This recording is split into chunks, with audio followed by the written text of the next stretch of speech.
J'ai couru mon premier semi-marathon en 1h58 alors que je pesais 120 kg et que je venais de débuter la course à pied il y a seulement 3 mois. Aujourd'hui, mon record est de 1h21, mais j'aurais pu faire bien mieux si je n'avais pas fait l'erreur fatale numéro 5 de cette vidéo. Rater ma période d'affûtage juste avant la course. Toi aussi, tu veux réussir ton semi-marathon sans finir à genoux, sans blessure et avec la sensation d'être au top. Dans cette vidéo, je vais te révéler les 7 erreurs fatales à éviter pour exploser ton chrono et pas exploser sur la course. C'est parti. Un semi-marathon, c'est pas juste une longue balade, c'est 21,1 km où chaque erreur de préparation peut se payer cher. Mauvaise allure, nutrition mal gérée, manque de récupération et boum, tu craques avant même d'être sur la ligne de départ. Il est donc très important pour toi de prioriser tes actions afin de ne pas te disperser pendant ta prépa et de te concentrer sur le plus important. Et c'est ça le problème, c'est que nous, les coureurs, on veut toujours tout contrôler. C'est le syndrome du bon élève, t'inquiète pas, je connais. Mais on n'est pas des champions du monde, on n'a pas des physios, des nutritionnistes, des préparateurs mentaux à notre disposition et du coup, ça nous pousse à faire des erreurs en étant dispersés. Mais avec un plan bien structuré et en évitant ces erreurs, tu peux arriver prêt ou prête, confiant ou confiante et surtout en pleine forme.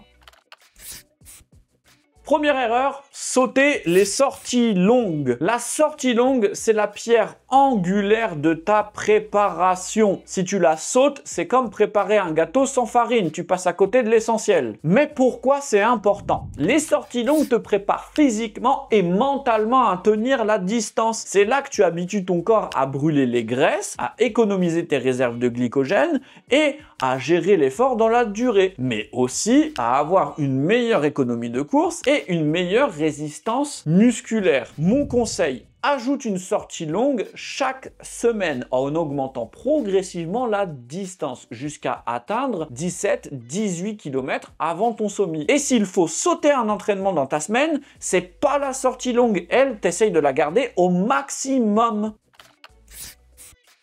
L'erreur numéro 2, c'est de courir tes séances trop rapidement. Alors là, celle-ci, c'est un classique. Si tu cours toutes tes séances à fond, tu ne progresses pas, tu t'épuises. Et le pire, c'est que tu risques de te blesser. Laisse-moi te raconter une petite expérience. Quand j'ai commencé ma préparation pour le Summit de Deauville en 2023, je m'y suis pris un peu tard. J'étais plutôt sur de la vitesse, 5 km, 10 km, et du coup, j'ai un peu paniqué. Oui, je sais, je suis coach, mais ça m'empêche pas d'être humain et de faire des erreurs que toi, tu peux éviter. Du coup, j'ai trop forcé en voulant récupérer le temps perdu. C'est la pire chose à faire. La pire de chez la pire. Récupérer le temps perdu, c'est la phrase que j'entends tout le temps. Oui, je veux récupérer ma séance. On récupère pas le temps perdu. On adapte son plan. Donc, mon conseil, c'est le suivant. Ne cours pas tes séances d'intensité trop rapidement. Un semi-marathon, ça se court à environ 84-87% de ta VMA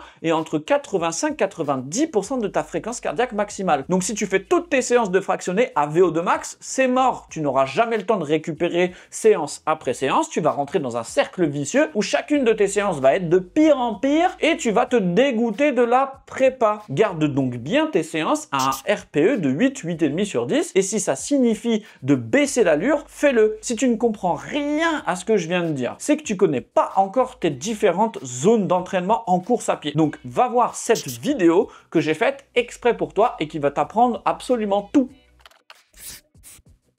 La troisième erreur, c'est de négliger ta récupération. Pourquoi c'est une erreur? L'entraînement détruit tes fibres musculaires. La récupération les reconstruit en étant plus solide. Mon conseil, dors suffisamment, hydrate-toi bien et intègre des séances de récupération active comme du footing léger ou des exercices de mobilité. Tu peux même aller rajouter une petite séance de vélo.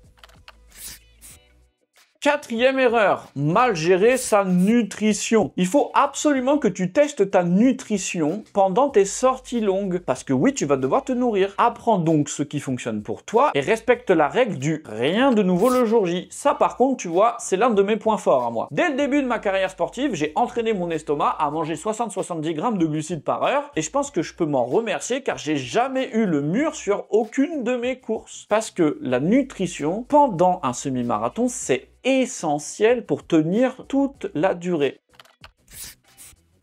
Cinquième erreur, ignorer l'affûtage. Et voilà, on y est. L'erreur fatale qui a failli m'avoir et qui te coûtera ta course à toi aussi si tu n'écoutes pas. Déjà, il faut comprendre un aspect de l'entraînement très spécifique pour assimiler l'intérêt de l'affûtage. Quand on s'entraîne, je viens de te le dire, mais on crée des lésions musculaires, tendineuses, articulaires, et notre système nerveux en prend un coup aussi. C'est tout à fait normal. C'est le principe de surcompensation. On devient plus faible et notre corps surcompense pour progresser. Donc, quand on s'entraîne, on devient plus faible, pas plus fort. C'est le repos qui va nous permettre de surcompenser et d'avoir un niveau plus haut comparativement à avant. Et encore pire avec la prépa du semi-marathon. Pendant des mois, tu as accumuler de la fatigue, parce que oui, la préparation d'un semi-marathon, c'est minimum 3 mois. Tu as aussi augmenté ton volume d'entraînement. Les fractionnés ont été de plus en plus longs, de plus en plus durs et de plus en plus spécifiques. Donc, si tu continues à t'entraîner à fond jusqu'à la veille de ta course, tu vas arriver complètement épuisé, que ce soit physiquement ou mentalement. Sauf que toi, ce qui se passe, c'est que tu as peur de perdre ta forme olympique si tu réduis ton entraînement. Tu vas avoir l'impression de tout perdre. C'est psychologique. L'être humain, il déteste avoir l'impression de régresser, et c'est donc là qu'il ne faut surtout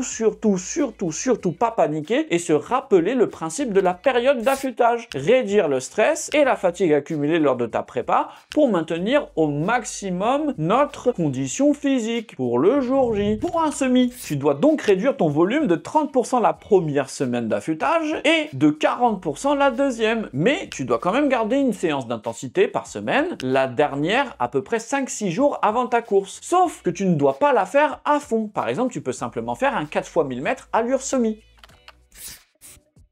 Erreur numéro 6, ne pas tester son allure semi. Si tu ne sais pas à quelle allure partir, tu risques de griller tes cartouches trop tôt dans la course. Ton allure semi, c'est ta meilleure alliée et tu dois devenir économe à cette allure, ce qui veut dire que ton corps doit apprendre à courir à l'allure visée en utilisant le moins d'énergie possible. Ça se fait avec les séances spécifiques que tu commences à rajouter entre 8-10 semaines avant ta course, comme par exemple des 3 x 2000 mètres ou des 2 x 4000 mètres à l'allure objectif. Dis-moi dans les commentaires, est-ce que ça t'intéresserait une vidéo sur les séances à faire pour bien préparer un semi-marathon? Toutes les erreurs que tu as entendues jusqu'à maintenant proviennent de mon expérience personnelle, mais aussi celles que je rencontre avec mes coachés, puisque on est tous pareils et c'est tout à fait normal. La chose la plus difficile dans une prépa semi, c'est de savoir quels entraînements faire, à quelle allure les faire et surtout comment réadapter son plan d'entraînement avec l'emploi du temps déjà bien chargé que l'on a tous. De plus, la préparation d'un semi est souvent très solitaire. Donc, si tu veux te faire accompagner pour ta course, clique sur le lien dans la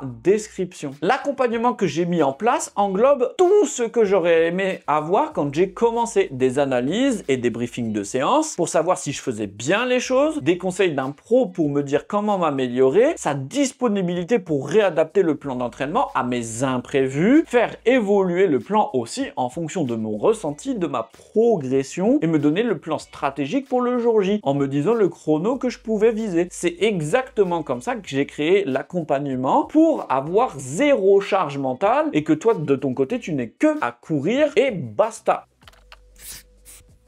La dernière erreur, la 7e, l'erreur la plus facile et en même temps la plus dure à corriger. Si tu sens que tu es fatigué, que quelque chose ne va pas, il faut que tu écoutes ton corps. Mieux vaut adapter ton entraînement que de risquer la blessure. En tant que coach, celle-ci c'est la plus facile à appliquer. Mais en tant qu'athlète, qui plus est ancien obèse, donc j'ai toujours envie de me surpasser, forcément j'ai toujours envie de me prouver quelque chose, c'est le plus dur. Donc no stress dans des moments difficiles, dis-toi que tout le monde passe par là et le fait de sauter une séance n'est absolument pas dramatique. Il faut réadapter son plan en fonction de tes sensations, mais aussi de ton emploi du temps. Maintenant que tu connais les 7 erreurs à éviter, tu as toutes les cartes en main pour réussir ton semi-marathon. Allez, on se retrouve pour une prochaine vidéo instructive. À bientôt la team!